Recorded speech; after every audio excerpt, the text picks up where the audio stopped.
ሰላም ጤና ይስጥልኝ የዶክተር ዮናስ ቤተሰቦች እንደምን አላችሁ? ዛሬም እንደተለመደው በአንድ ጠቃሚና አስተማሪ ሐሳብ ተገናኘን።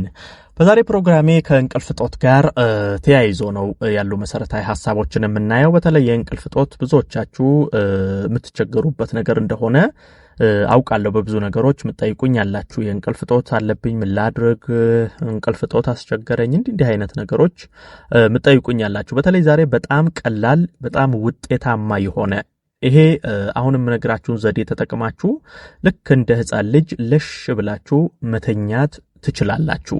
የእንቅልፍ ጦት ከምን ይመጣል? ችግሩ ምንድነው? በነገራችን ላይ እንቅልፍ አለመተኛት በጣም ከበርካታ የሰውነት ክፍሎቻችን ጋር ተያይዞ በጣም በርካታ ጉዳቶችን ያመጣል። እሱንም ግንዛቤ ውስጥ ማስገባት ያስፈልጋል። ስለዚህ በቂ እንቅልፍ አለመተኛት በራሱ ምን ችግር ያመጣብናል? እስቲ ለእንቅልፍ ጦትስ የሚረዳን ነገር ምንድነው የሚለውን እናያለን ማለት ነው። አብራችሁኝ ቆዩ። ለቻናሌ አዲስ ከሆናችሁ ሰብስክራይብ አድርጋችሁ ቤተሰብ ሁኑ። ይሄን መረጃም ላይክ ሼር አድርጋችሁ በተለይ በእንቅልፍ ጦት የሚቸገሩ ሰዎች ጋር እንዲደርስ እንዲማሩበት እንዲጠቀሙበት እንድታደርጉ በክብር እየጠየቅኩ በቀጥታ ወደ ሐሳባችን እንግባ። ስለ እንቅልፍ ስናወራ በዋናነት ስለ ሜላቶኒን ሆርሞን ነው የምናወራው።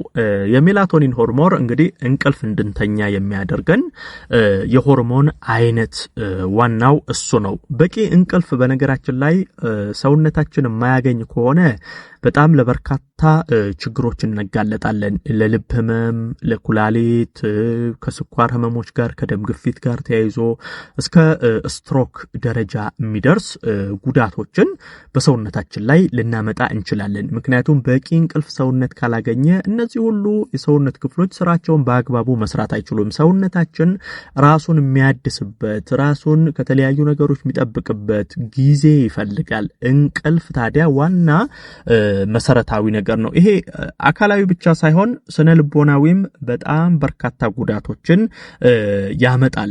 በተለይ ለአይምሮአችን ጤና እንቅልፍ በጣም ትልቁን ሚና ይጫወታል። በተለይ ደግሞ በቂ እንቅልፍ ሰውነታችን የማያገኝ ከሆነ የተለያዩ ከዚህ ከቆዳ ጋር የተያያዙ ችግሮች፣ ከጸጉር ጋር፣ ከበሽታ መከላከል አቅም መዳከም ጋር፣ ከአይምሮ ደግሞ ከዚህ ከጭንቀት ጋር፣ ከአልዛይመር ጋር ተያይዞ ከሙድ ጋር ተያይዞ በጣም የሚመጡ ችግሮች ይመጣሉ። በቂ እንቅልፍ ካላገኛችሁ በኋላ ላይ የመርሳት ችግር ሊመጣ ይችላል። ውሏችሁ ላይ ደግሞ በጣም የድብርት የመጫጫን ይሄ ደስተኛ ሆናችሁ ንቁ ሆናችሁ ውሏችሁን እንዳትኖሩ ያደርጋል። አይምሮአችሁ በበቂ ሁኔታ ስራውን እንዳይሰራ ያደርጋል። ታዲያ እንቅልፍ እንደ ቀላል መታየት የለበትም። በጣም አስፈላጊ ነገር ነው። ለእንቅልፍ ጦት የሚረዳን ምንድነው የሚለውን እንይ። ዛሬ የምነግራችሁ ዋናው ነገር ስለ ኪዊ ፍሬ ነው። ይሄ የምትመለከቱት የኪዊ ፍሬ ወይንም ቻይኒዝ ጎዝመሪ በመባል ይታወቃል። የኪዊ ፍሬ ብዙ ሰዎች ሲጠቀሙት አላስተውልም። እንደ ሌላ ፍሩቶች ብዙ ሰው ሲጠቀመው አላስተውልም። ነገር ግን የኪዊ ፍሬ በጣም በርካታ ጥቅም አለው። ዛሬ ዋናውን ከእንቅልፍ ጋር የሚያገናኘውን ነገር ነው የምናየው። በተለይ የእንቅልፍ ጦት ያለባችሁ ሰዎች ማታ ከመኝታችሁ ቢያንስ 1 ሰዓት ቀደም ብላችሁ አንድ ፍሬ ይሄንን ኪዊ ብትመገቡ በጣም ጤናማ እንቅልፍ እንድትተኙ ያደርጋል።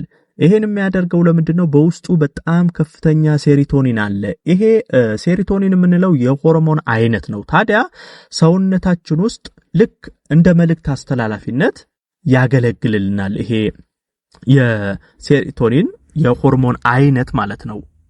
ታዲያ ሴሪቶኒን እንደ መልእክት አስተላላፊነት በሰውነታችን ውስጥ ያገለግላል ስንል በጣም ከበርካታ ችግሮች ጋርም ተያይዞ እንደዚሁ እንደ መፍትሄ ይሆናል። አሁን ከእንቅልፍ እጦት ጋር ተያይዞ ብቻ ሳይሆን ለምሳሌ ለምግብ መፈጨት ስርዓት በጣም ከፍተኛ አስተዋጽኦ ያደርጋል። አሁን ምግብ ስትመገቡ የሚነፋችሁ ትንሽ ተመገባችሁ የጥጋብ ስሜት የሚሰማችሁ አየር ጋዝ የሚያስቸግራችሁ ቁርጠት ይሄ ከምግብ መፈጨት ስርዓት ጋር ተያይዞ ችግር ካለ ይሄ በኪዊ ውስጥ የምናገኘው ሴሮቶኒን በጣም ትልቅ ስራን ይሰራልናል። የምግብ ፍላጎትን ሀብታይትን በራሱ የመክፈት ከፍተኛ አቅም አለው። እሱ ብቻ ሳይሆን ከአይምሮ ጋር ተያይዞ በተለይ የማስታወስ የማገናዘብ አቅማችን በከፍተኛ ሁኔታ እንዲጨምር ያደርጋል። እንደዚሁም ከደስታ ስሜት ጋር ተጣ አጣምሮ ይሰራል። ይሄ ነው አሁን በተለይ ለእንቅልፍ ይረዳል ሲባል ብዙ ጊዜ እንቅልፋችንን የምናጣባቸው ምክንያቶች አንዱ ከሆነው ነገር ምንድነው? ይሄ የስትረስ ሆርሞን ጭንቀት፣ እንደዚህ አይነት ነገር ሲኖር እንቅልፍ ይጠፋል። ታዲያ የኪዊ ፍሬን ስትመገቡ በውስጡ የምታገኙት የሴሮቶኒን ከደስታ ሆርሞን ጋር አብሮ በመስራት የደስታ ስሜት ይጨምራል።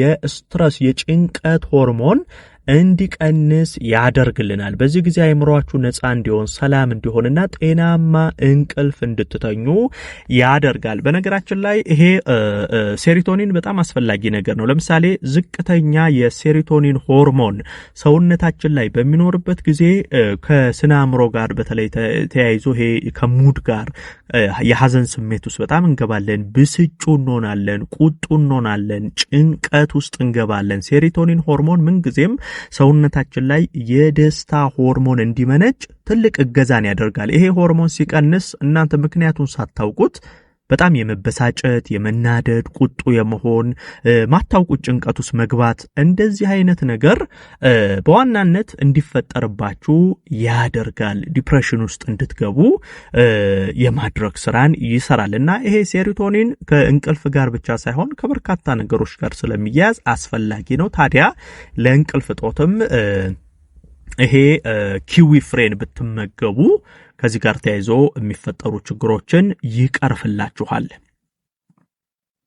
በነገራችን ላይ ሴሮቶኒን በዋናነት ከእንቅልፍ ጋር የሚያገናኘው ይሄ ከደስታ ስሜት ጋር ከሜላቶኒን ሆርሞን ጋር ስለሚያያዝ ነው። ልክ ኪዊ ስትመገቡ ሜላቶኒን ወይንም የደስታ ሆርሞን ሰውነት ላይ እንዲመነጭላችሁ ያደርጋል ማለት ነው።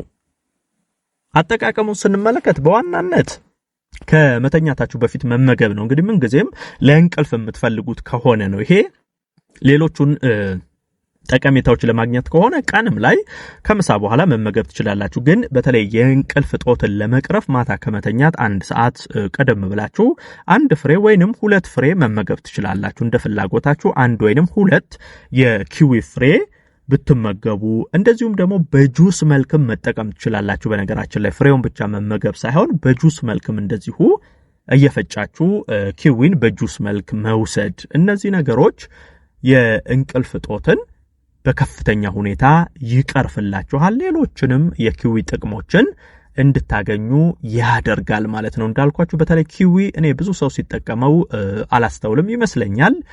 ጠቀሜታውን ብዙም ካለመረዳት የተነሳ ይመስለኛል ሌላ ፍሩቶች ላይ ትኩረት ይደረጋል። ልክ እንደነ ኪዊ ያሉ ወይንም እንደነ ቻይኒዝ ጎዝመሪ ያሉ የፍሬ አይነቶች ላይ ብዙ ትኩረት አይደረግም። ግን እንደዚህ ደግሞ ጠቀሜታውን እያወቃችሁ ብትገለገሏቸው በጣም አስፈላጊ ነው። ይሄን መረጃ ላይክ፣ ሼር አድርጋችሁ ለሌሎችም አጋሩ።